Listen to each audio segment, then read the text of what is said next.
Hi, I want to start by sharing a story that I've heard a number of times, and you may have heard too, but I love this story.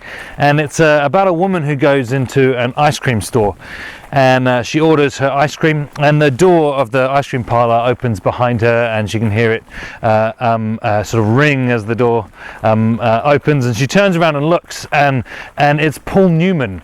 I don't know if you remember Paul Newman, the Hollywood heartthrob with the deep blue eyes, and suddenly her stomach goes all gooey and her knees kind of sort of lose their capacity to hold her up, and he smiles at her as if to say good morning, and she sort of stifles a hi as she's overwhelmed with emotion. And anyway, she heads out through the door. He holds the door open to her and he says, "Have a nice day," and at which point she's just totally overdone.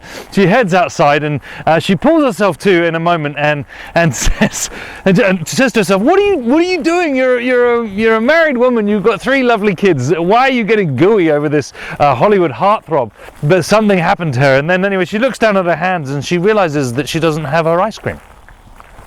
And so she thinks, in my sense of being overwhelmed, I must have left it in the shop. And so she gathers herself and gets over the fact she's going to be embarrassed that she left her ice cream in there, and she goes back to the ice cream parlour, and the door opens just as she's about to get there, and sure enough it's Paul Newman who's opened the door, and he's holding a cone of blueberry ice cream which draws out the depth of blue in his eyes, and he smiles at her again, and she goes all gooey, and then he says to her, "Are you looking for your ice cream?" And she says, "Yes."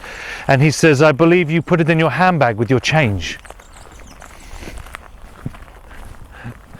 Being overwhelmed happens to all of us. I remember an occurrence where I met a guy who many of you will know I'm a big fan of, and have been influenced largely by a guy called Dallas Willard, and I had the privilege of leading worship at a conference that he was the speaker at.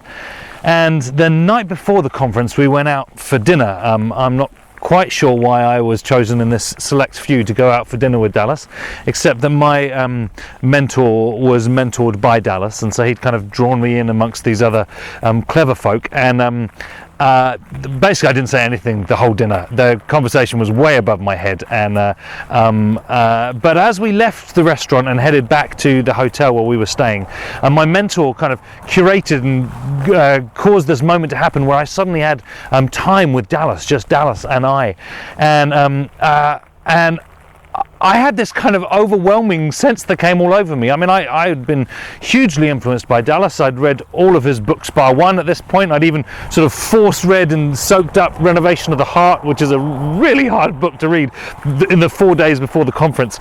And so all of these thoughts and these ideas and these questions that had shaped me through Dallas's teachings suddenly escaped me in that moment. And as we kind of got into the foyer, I fumbled a question to him about how his flight was. He'd flown in from America that day, and he shared how that was, and I asked how his jet lag was and how his hotel room was, and then I utterly dried up. And I had 10 to 15 minutes given to me by my mentor to stand with Dallas Willard in the foyer of this hotel, and I said nothing. Dallas was probably, I don't know, practicing the presence of God and recognizing God in the people that were all around him, but I was utterly overwhelmed. And now looking back, I think, oh my goodness, what I could have asked him, the things I wish I could say, and the deep questions I now wrestle with. But I was overwhelmed. It's funny how that happens to us, and it sort of clams us up. And we talk about, now that we've got some more knowledge in neuroscience, we have these amygdalas in our mind, which basically is the term for almond, because they're like sort of almond-shaped things in your brain. And when they go on fire, it's kind of the fight or flight moment, and you have no capacity for reason. I think that this is what kind of happens when we encounter God. We get overwhelmed by him, and rightly so. In the wonderful, incredible passages between Exodus chapter 19 to about Exodus 34, you have this first time that God is encountering his people. And when they arrive at the mountain, they've come out of Egypt and through the Red Sea, and they're worshipping, and they say, yes, God, you're the God that we want. They gather at the bottom of the mountain, and there's this imagery of smoke and a fog that comes over the mountain, and God instructs them that they're not to go into the fog. In fact, he says you shouldn't let any of your donkeys go into the fog either, which for me conjures up ideas of kind of like Jurassic Park, you know, that moment where they let a goat into the T-Rex area, and the kids look one direction and then they look back and the goat isn't there anymore. And I kind of get that imagery with the donkey in the fog.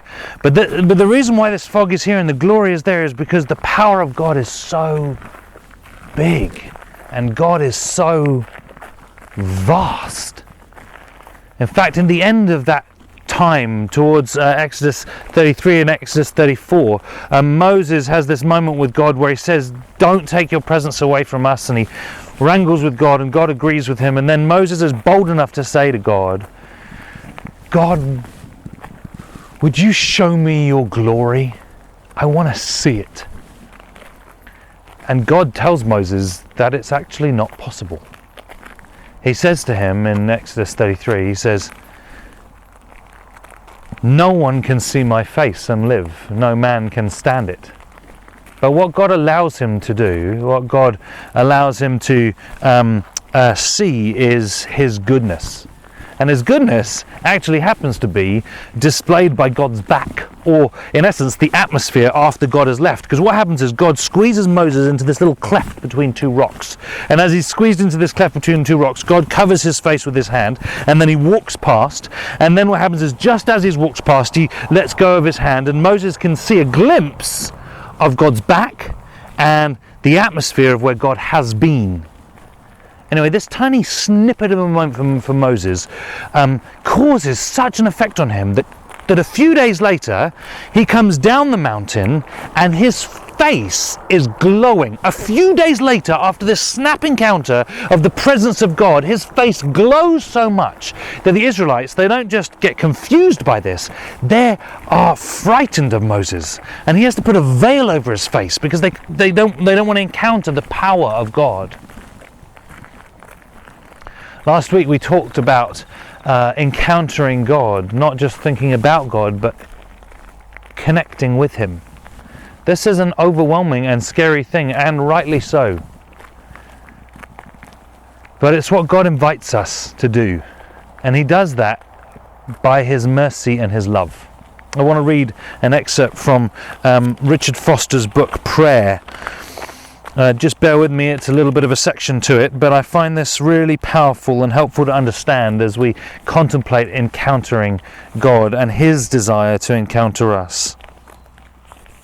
Richard Foster says, today the heart of God is an open wound of love. He aches over our distance and preoccupation. He mourns that we do not draw near to him. He grieves that we have forgotten him. He weeps over our obsession with muchness and manyness. He longs for our presence. And he is inviting you and me to come home.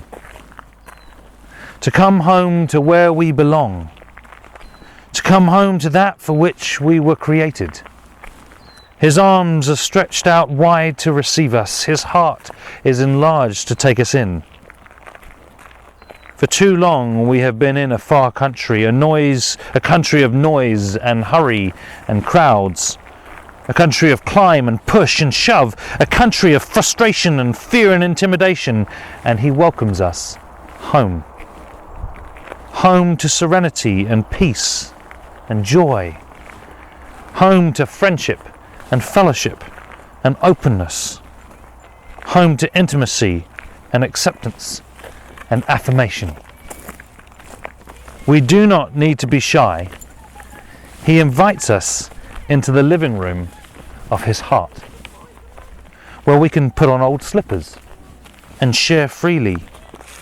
He invites us into the kitchen of his friendship, where chatter and batter mix in good fun. He invites us into the dining room of his strength, where we can feast to our heart's delight. He invites us into the study of his wisdom, where we can learn and grow and stretch and ask all the questions we want. He invites us into the workshop of his creativity, where we can be co-laborers with him, working together to determine the outcome of events. He invites us into the bedroom of his rest, where new peace is found, and where we can be naked and vulnerable and free. It is also the place of deepest intimacy, where we know and are known to the fullest. Encountering God is utterly overwhelming, and for many of us, in fact all of us really,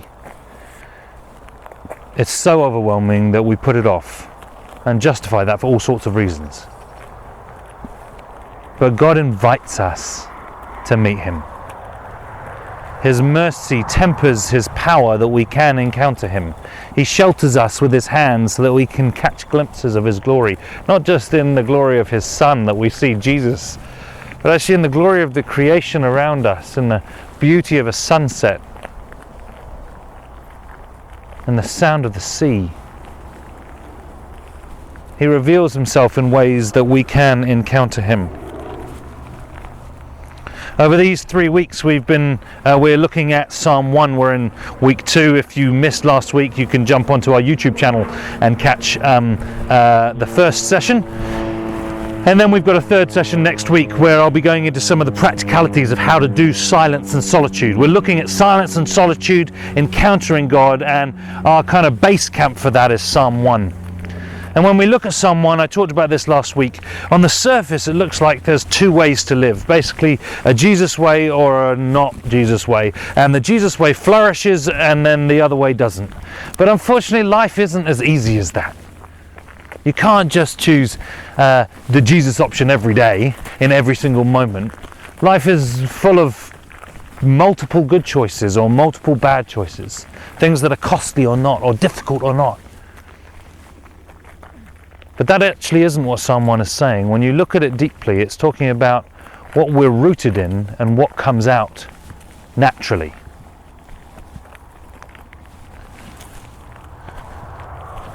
The first word in Psalm 1 is the word blessed. It happens to be the first word that Jesus uses in his most astounding Sermon on the Mount. Blessed. Blessed. This word esher, which is a Hebrew word, actually means supremely happy.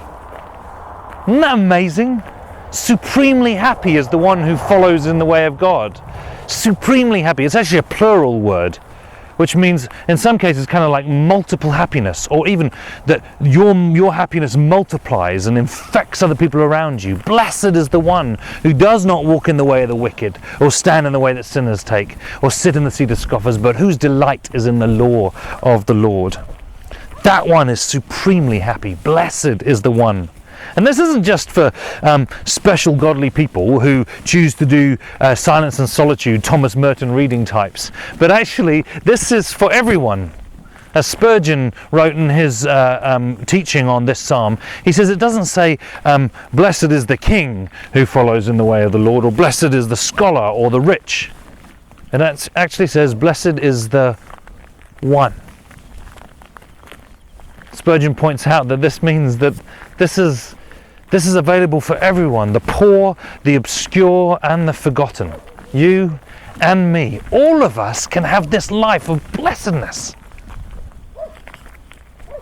And we can have it by rooting in the source of God. Now, I mentioned last week that there's 5 passages in the Old Testament which mirror what is described here in Psalm 1. And some scholars have debated that these passages are referring to Psalm 1. But actually, I think it's much easier to think that the psalmist wrote Psalm 1 to remind us of these other 5 passages. The first passage that we have here is, and I talked about this last week, is Deuteronomy chapter 6, verses 6 to 9. It's where Moses says, "Hear, O Israel, the Lord our God, the Lord is one. Love the Lord your God with all your heart, with all your soul, and with all your strength." It says, "These commandments I give you today are to be on your heart." It says, "Impress them upon your children. Talk about them when you sit at home or walk along the road, when you lie down and when you get up. Tie them like symbols upon your hand. Bind them upon your forehead. Write them on the door frames of your homes and upon your gates." Isn't that amazing verses? Isn't it a wonderful teaching to immerse yourself, not just think about these words, but actually immerse yourself every moment, when you lie, when you sit, when you walk. You see the connections there to Psalm 1 with the walking and the standing and the sitting? That's what this is talking about. A life immersed in God, actually rooting yourself. That's the image of the Psalm 1 tree that is planted by the river, bears its fruit in season. How does one get this blessedness? It's rooting in God, immersing yourself in God. It links with the second passage that I want to talk about, which is in Joshua chapter 1. Joshua chapter 1 gets referred to in Psalm 1 because it's that moment in Joshua where the Hebrew people have finally been through the desert and they're on the brink of entering into the promised land of milk and honey that God has given them. The way of God is available for them. It's almost consummating the covenant relationship they have. They're finally saying, yes, we will trust in you, and we'll trust in you to the extent we'll receive your gifts. And in Joshua chapter 1, he says, "Be bold and courageous, for the Lord your God will be with you wherever you go." And then he says this. He says, "Keep this book of the law always on your lips. Meditate on it day and night." Psalm 1 literally carbon copies that phrase, meditate on the Lord day and night. That's the image that we're talking about here.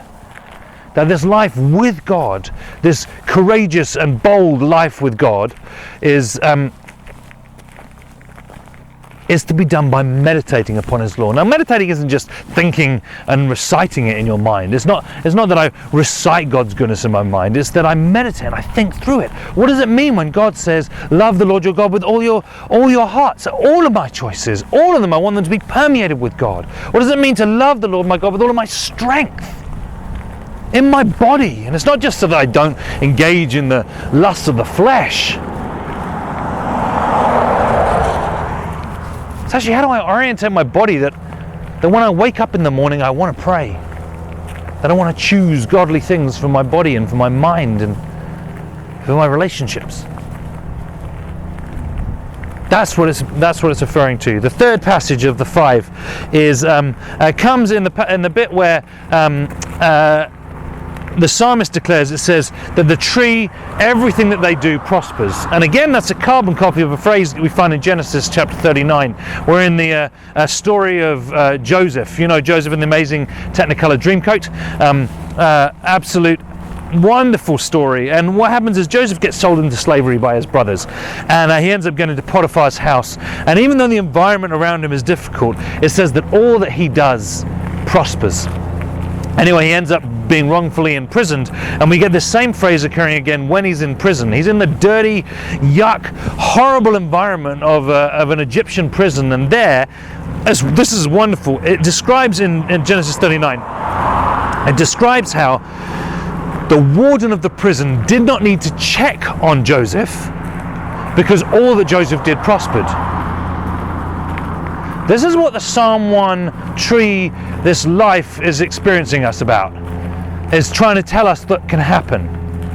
Is that whatever your environment, naturally, you can allow God's goodness to flow in you. Whatever your environment, whatever is going on, you can naturally flow in His way. What it's telling us here is that you don't need to check on yourself if you're stumbling into sin. You don't need to put ad blockers on your computer, or be careful about what you watch, because you naturally won't watch the wrong things. You don't need to keep a trap on, not swearing, because naturally you won't do so. You don't have to keep a protection upon the people that you encounter, because you'll naturally ooze and be holy and godly.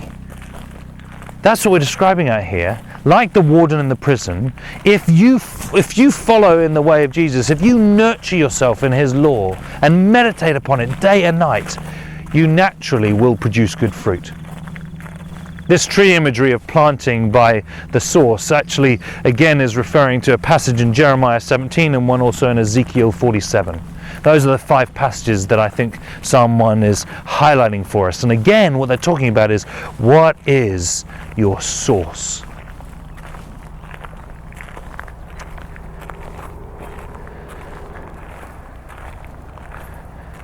Last week I talked about encountering God in second circle, about actually connecting in with God.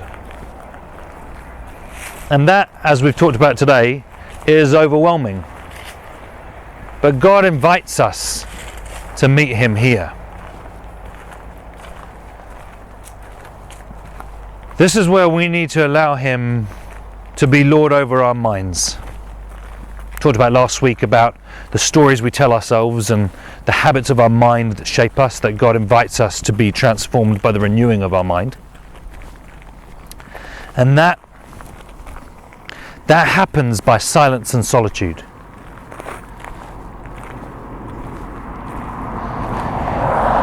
It doesn't happen by trying to fix yourself. It only happens by allowing Jesus to do that for you. So we still ourselves. In the midst of whatever else is going on, the muchness and manyness, the noise around us, we find space, significant space, where we can connect with God and do nothing. You can't change the habits of your mind. Only he can do that. You can, however, respond to his invitation and put yourself in a place where he can change the thoughts of your mind, where he can transform you, that you will naturally live that abundant, supremely happy, glorious life in all circumstances. So I invite you to find time this week and do that, to be still and know that he is God. Root yourself in him and allow him to permeate into the deepest parts of your mind. Lord, I pray that you would do that in our minds even now. That you would still us and work in us for your glory. Amen.